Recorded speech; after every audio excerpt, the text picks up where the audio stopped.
தமிழக அரசியல்ல யாருக்கும் பெரும்பான்மை கிடைக்காத பட்சத்தில் ஆளுநருக்கு உள்ள அதிகாரங்கள் என்ன, அவர் என்ன செய்ய முடியும், அடுத்தடுத்த நகர்வுகள் தமிழகத்தில் என்ன நடக்கும் என்ற கேள்விகள் எழுந்து நிற்கிறது. வாங்க அதை பத்தி பார்க்க போறோம். தொங்கும் சட்டசபை அமையும் பட்சத்தில் என்ன நடக்கும் என்பதை பார்க்க போறோம். குறிப்பா 2026 நடந்து முடிக்கக்கூடிய இந்த தேர்தல் முடிவுகளில் பெரிய அளவிலான திருப்பு முனைகளை சந்திப்பதற்கான சூழல்களும் உருவாகலாம் அப்படின்னு அரசியல் நோக்கர்களா சொல்லப்படுது. புதிய களம் கண்டுள்ள நடிகர் விஜய் தமிழக வெற்றி கழகம் ஏறக்குறைய 105க்கும் மேற்பட்ட தொகுதிகளில் முன்னிலை வகுத்து வராரு தற்போதைய நிலவரப்படி. ஆனா பெரும்பான்மைக்கு 118 இடங்கள் தேவைப்படுற நிலையில தமிழக வெற்றி கழகம் அதை வெற்றியா ஈட்டிக் கொள்ளுமா என்பதை தேர்தல் முடிவுகள் தான் முடிவு செய்யும். ஒருவேளை தேர்தல் முடிவுகளில் 118 இடங்கள் கிடைக்காத சூழல் ஏற்பட்டா தொங்கும் சட்டமன்றம் அமையக்கூடிய சூழல் ஏற்படும் அப்படின்னு அரசியல் நோக்கர்கள் பார்க்கிறார்கள். இந்த சூழல்ல யார் முடிவெடுப்பா, எப்படி முடிவெடுப்பா, அதற்கான முழு அதிகாரம் யாருக்கு அப்படின்னு பார்த்தீங்கன்னா ஆளுநர் கையில தாங்க இருக்கு.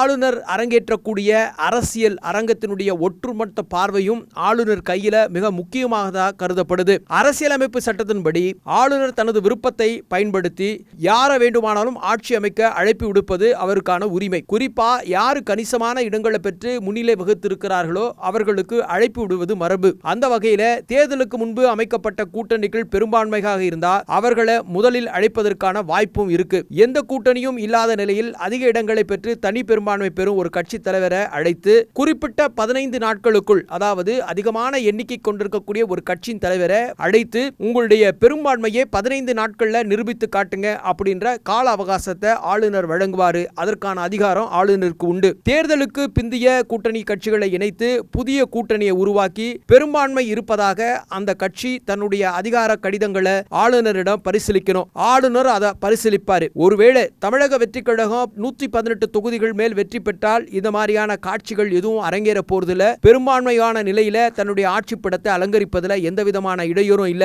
ஆளுநர் முழுமையா அவருக்கு அழைப்பு விடுத்துருவாரு. ஒருவேளை தனிப்பெரும் கட்சியா தாவேகா உருவாக மற்ற கட்சிகளுடைய ஆதரவோடு கூட்டணியாகவோ அல்லது அந்த கட்சிகள் நிபந்தனை அற்ற முறையிலோ வெளியிலிருந்து ஆதரவு தரலாம் என்ற மாதிரியான முடிவுகளை செய்தாங்கன்னா ஆளுநருடன் ஆட்சி அமைக்க உரிமை கோருவாங்க அந்த கட்சியினர். ஒருவேளை ஆளுநர் யாரை முதலில் அழைக்க வேண்டும் என்பதில் அவர்தான் சில முடிவுகளை எடுப்பாரு. இதுல பெரும் சர்ச்சைகள் எல்லாம் எழுந்திருக்கிறது. பல அண்டை மாநிலங்களில் நடந்த பல விஷயங்களை ஒப்பிட்டு பார்க்கும்போது தெரியுது. இதை குறித்து பல கருத்துக்களை பல அரசியல் விமர்சகர்கள், அரசியல் நோக்கர்கள் எல்லாம் முன்வைத்து இருந்தாலும் கூட ஆளுநர் அழைக்கும் போது தன்னுடைய மெஜாரிட்டியை நிரூபிக்க வேண்டியது அழைக்கப்படுகிற அந்த கட்சியினுடைய தார்மீக முக்கியமான வேலையா இருக்கும். இந்த சூழல்ல இந்த சட்டமன்ற தேர்தலை பொறுத்த மட்டும் ஆளுநருக்கு 3 முக்கிய அதிகாரங்கள் உண்டு. முதல்வரை தேர்ந்தெடுத்து அவருக்கு பதவி பிரமாணம் செய்து வைத்தல், பின்னர் சட்டமன்றத்தில் நம்பிக்கை வாக்கெடுப்பு நடத்தி பெரும்பான்மையை நிரூபிக்க உத்தரவிடுவதும் அவருடைய கையில் இருக்கு. எந்த கட்சி ஆட்சி அமைக்க முடியாத பட்சத்திலும் சட்டசபையை கலைப்பதற்கான முக்கியமான முடிவை எடுப்பதற்கும் ஆளுநருக்கு முடிவு உண்டு. அப்படியானா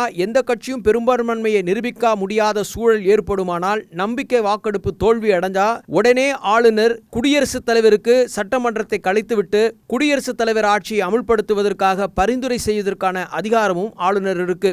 அப்படி நடைபெற்றுச்சுன்னா 6 மாதத்துக்கு குடியரசுத் தலைவர் ஆட்சி தமிழகத்தில் மலருவதற்கான சூழலும் உருவாகும் அப்படின்னு சில அரசியல் நோக்கர்கள் சில புள்ளி விவரங்களோடு கடந்த காலங்களில் பல மாநிலங்களில் அரங்கேறிய சில சம்பவங்களை ஒப்பிட்டு சில கருத்துக்களை வெளியிடுறாங்க. எந்த கட்சிக்கும் அந்த மாதிரி கூட்டணி ஆட்சி அமைக்க வேண்டிய ஏறக்குறைய தேவையான 118 இடங்கள் உறுதிப்படுத்தாமல் போனா ஆளுநர் முதலில் நிலையான சூழல் இருக்கிறதா என்பதை ஆராய்ந்து அல்லது சட்டசபையினுடைய தற்போதைய செயல்பாடுகளை கலைத்துட்டு குடியரசுத் தலைவர் ஆட்சி அமுல்படுத்துவார். சுமார் 6 மாத காலங்கள் குடியரசுத் தலைவர் ஆட்சி அமலில் இருக்கும். அதன் பின்பு வழக்கம் போல தேர்தல் ஆணையம் தேர்தல் தேதியை அறிவிச்சு வழக்கம் போல மீண்டும் ஒரு புதிய தேர்தல் களத்தை உருவாக்கி தரும். அதில் யார் வெற்றி பெறுகிறார்களோ அவர்கள் ஆட்சி படத்தை அலங்கரிக்கிறதுக்கான சூழல் உருவாகும் என்ற நிலை இருக்கு. ஆனா இப்படிப்பட்ட சூழலாம் தமிழகத்தில் ஏற்படுவதற்கு அதிக வாய்ப்பு இல்லை அப்படின்னு அழுத்தம் திருத்தமா சொல்றாங்க அரசியல் நோக்கர்கள். காரணம் என்னன்னா, இங்க தனி பெரும்பான்மையோடு வருவதற்கான சூழலை விஜய் உருவாக்கி இருக்காரு. ஒருவேளை சொற்பமான குறைவான எண்ணிக்கை அவருக்கு தேவைப்பட்டுச்சுன்னா